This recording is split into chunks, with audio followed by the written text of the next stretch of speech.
तो आपसे बड़ा है, नहीं वो छोटा है, आप बड़े हैं। क्योंकि चौकी पर बैठने वाला व्यक्ति हमेशा चौकीदार होता है और जमीन पर बैठने वाला व्यक्ति हमेशा जमींदार होता है। इसलिए साहब श्री ने हम लोगों को होता नीचे बैठने वाले से और चौकी पर बैठने वाले से कहीं ऊपर नीचे वाले भी कर दिया।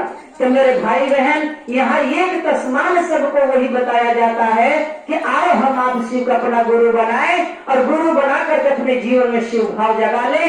जीवन का मार्ग आपका मिल जाएगा। जिस चीज के लिए हम आप दौड़ रहे हैं, भाग रहे हैं, भटक रहे हैं कि मेरा हो जाए, कोई नहीं मेरा होगा। लेकिन इस शिव के लिए अगर आप दौड़ेंगी, 10 कदम आप चल के गुरु के दरबार में बैठेंगी, तो ही शिव एक दिन आपको अपने शरण में ले लेगा। बाकी यहाँ पर कुछ मिलने वाला नहीं है। बेटा बेटी है, प्यार करते हैं तो जगह जमीन के लिए कहीं माई बाबू बढ़ के भैरव न लगाएगा, नहीं कहीं उनकन देना में, कहीं रिश्तेदार के न देना में।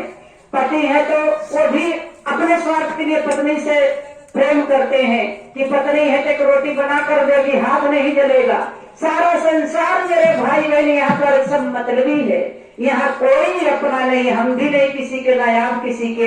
हर एक व्यक्ति अपना अपना स्वार्थ साध रहा है, जैसे जो चाह रहा है वैसा वो कर रहा है। लेकिन गुरु की दुनिया में मेरे भाई बहन मन थोड़ा से लगा करके देखिए, सारा काम आपका सफल हो जाएगा। कहा गया है कि मानुष तन बड़े भाग्य से पावा। कलयुग में अगर हम लोग गुरु बना लिए हैं तो जान लीजिए हम परम सौभाग्यशाली हैं। इस कलयुग में गुरु बनाना मेरे भाई बहन उतना ही सत्य है जितना इस धरती पे आना, उससे कहीं ज्यादा सत्य है जितना इस धरती से जाना।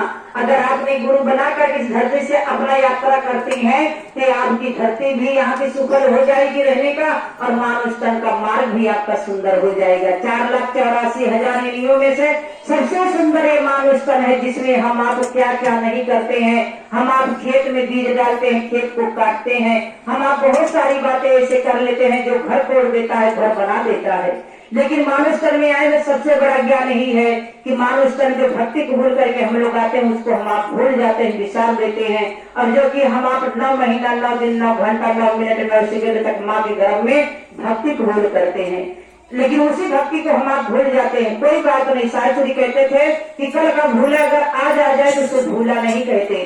इसी भक्ति में रह करके, इसी भाव भजन में रह करके गुरु को सुमरने की कोशिश किया जाए। हर एक पर, हर एक सांस में, हर एक कड़ी में गुरु का नाम लिया जाए तो मेरे भाई बहन सांस तरनतार हो जाए, जो 24 घंटे में 23,600 बार चल रही है।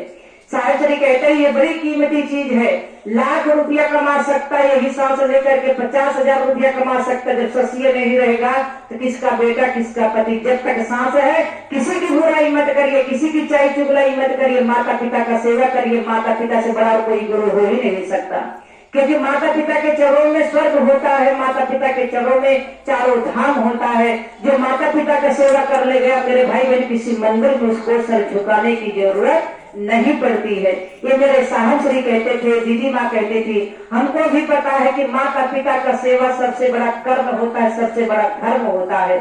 माँ पिता हम लोगों के संसार में पालने पोषने के लिए अपना सारा सुख भूल जाते हैं। माँ की सुंदरता गायब हो जाती है, पिता के सारे साल खत्म हो जाते। मैं तो ऐसा कपड़ा पहनता था, लेकिन वो पिता सारी खुशी अपना छोड़ करके अपने बच्चों के शरीर के ऊपर ध्यान देता, अपने बच्चों को पालने पोषने में लगा, उनकी सारी खुशियों को ध्यान देता है। उसी माता पिता कदर करिए। हमारे साहब श्री कहते थे कि माता पिता जिसने भी सेवा कर लिया, गुरु भी उससे खुश हो जाते हैं, गुरु को नमन भी करने की जरूरत नहीं पड़ती है।